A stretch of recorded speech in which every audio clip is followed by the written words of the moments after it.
Hi, we're Group 20. I'm Michael. I'm Ryan. And I'm Kyron. And we were assigned the task to create a miniature Segway from scratch with no other input to see how far we could get along. This is the robot itself. We'll go through the design and the process of our build with you. So Michael, what was the challenge set to our group?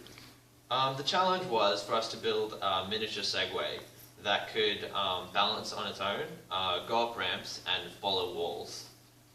We were set a budget of around $200 and we were just, the goal of the project was to see how far we could get in the goals, as the clients weren't really sure exactly how far we would get, but we were trying to get as far as we could. So Ryan, what were the main hardware aspects of the project? Okay, so obviously you can see we had to build a miniature Segway from scratch. So first off we started by selecting our motors, our microcontrollers and our sensors. And then from there we could build from the ground up what our robot would look like and the finished product like this. To begin with, the robot is built in two halves. So there's a base, universal base that holds the motors and the wheels securely. And then there's the body of the robot, which is very interchangeable and very modular. So firstly, the base comprises of a clamping mechanism that clamps the motors to the base, securing them from moving, keeping them axially aligned as well, and transferring the torque from the motors to the body. This also houses the mounts for the body, so any kind of body can be built and put onto this universal base. It also houses the gyroscopic sensor. Secondly, there's the body. So the body houses all of our electronics, our batteries, and our sensors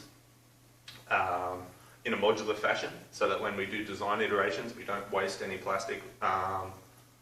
When we make a new thing, we can just remove the part that we don't want and build a new one in there instead of rebuilding the whole body. Alright, after that, there's the electronics side of it. So the electronic motherboard or bridging board up the top, which houses our orangutan microprocessor and bridges all the sensors and outputs and inputs into that. So that's up the top there. And finally the battery box, which is the final design iteration of the design process, was to put the batteries on top in a secure position. Kyron, can you explain to me the software aspects of this project? So the software on the miniature Segway was programmed onto the baby orangutan robot controller, which is a Atmega 328P with a 20 megahertz oscillator crystal on it. So it's faster than the normal Arduino style boards that a lot of people are used to, which only run at 16 megahertz. So that caused problems later on down the line, but we'll get to that afterwards. So using the Arduino IDE, you can program using all the Arduino libraries, which cut down a lot of time on a lot of software that I would have to write myself for all the serial communications and motor controlling, among other things. And also the maths functions were very helpful as well. So some of these things are available for the AVR Studio environment, which libraries are provided by Pololi, which provided the robot controller that we bought. However, we decided to go with Arduino because we're more familiar with it and it's a lot quicker for rapid prototyping a robot. So the main part of software is when we design our controller to make this thing balance, we need to have access to sensors. So through I2C communications, we were able to access our accelerometer and gyroscope chip down the bottom and pull all the data off that and process the data so that the controller knew how far our Segway was tilted. So having the knowledge of our tilt, a control system was designed on MATLAB first and then programmed onto this Segway as a discrete control system.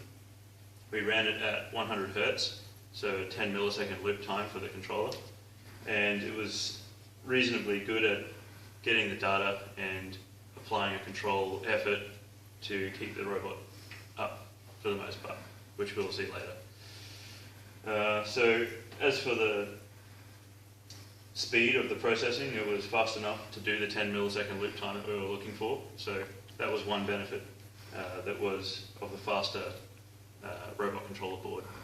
I think if we had a slower microcontroller, it may not have been able to keep up with the loop time I requested. Alright, so Segway test number 1. Go for it.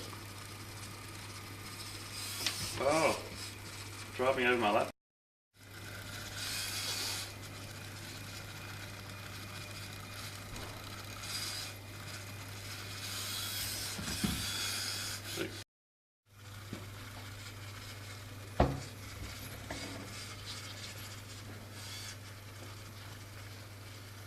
It's pretty good.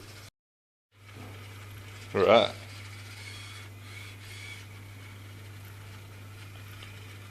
Cool.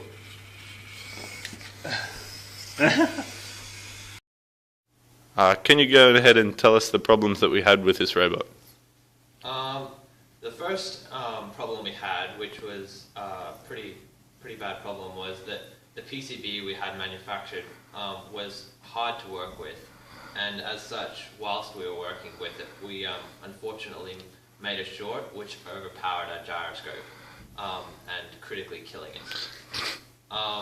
The other problem we had was that the motor mounts on the bottom of the Segway started to form crack deformations, and if we had continued working with it, it may have failed.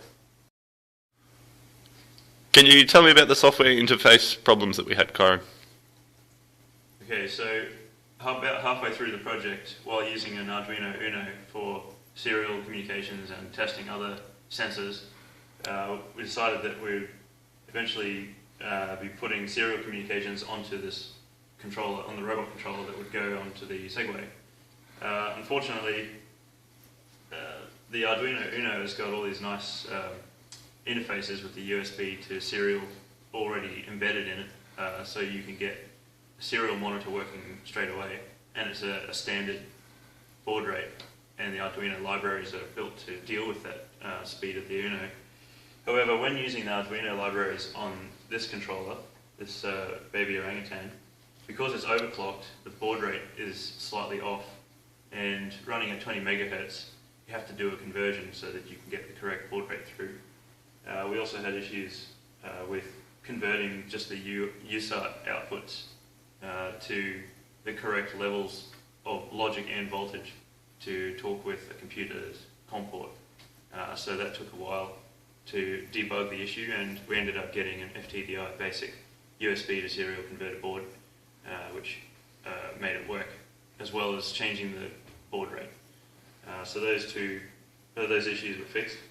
And there was one more issue while doing the testing, where the channel outputs from these quadrature encoders on the motors, they were not triggering any interrupts on any of the boards that I tested on, whereas on an oscilloscope they did show a voltage change, and as they would normally operate. So we still don't know the cause of the issue there, and that means that in our project we weren't able to use the encoders on the motors.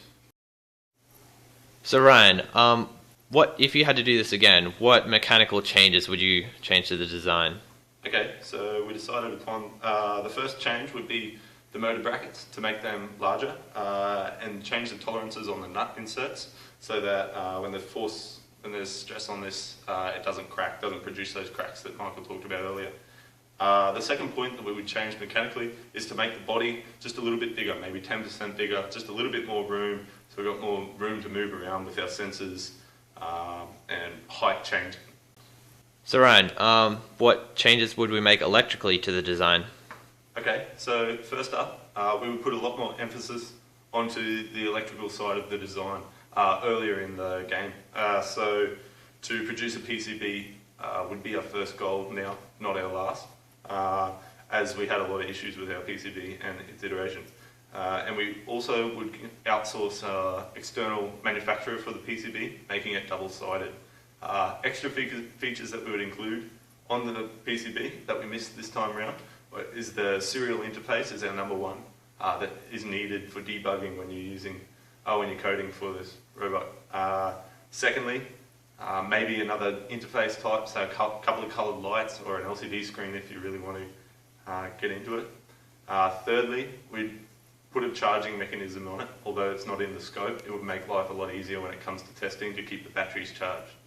On the note of batteries, we had a problem with our batteries during testing. If we amp our gains up for our motors, so if they act too hard, they draw too much current, switching from forward to reverse, and the protection circuit within our batteries that we had at the moment turn off. So then we lose power to the robot and it falls over. So a selection of a different type of battery, maybe a 11 volt cell that can handle a lot more current draw would be our first preference, again, with electrical changes. And lastly, a better interface, so a better placement of switches, on-off switch and a start-stop switch would be preferred for our design. So this is Team 20 signing off, and we had lots of fun for this project, and we think that future students who do this will have heaps of fun as well. So thank you all for watching our video.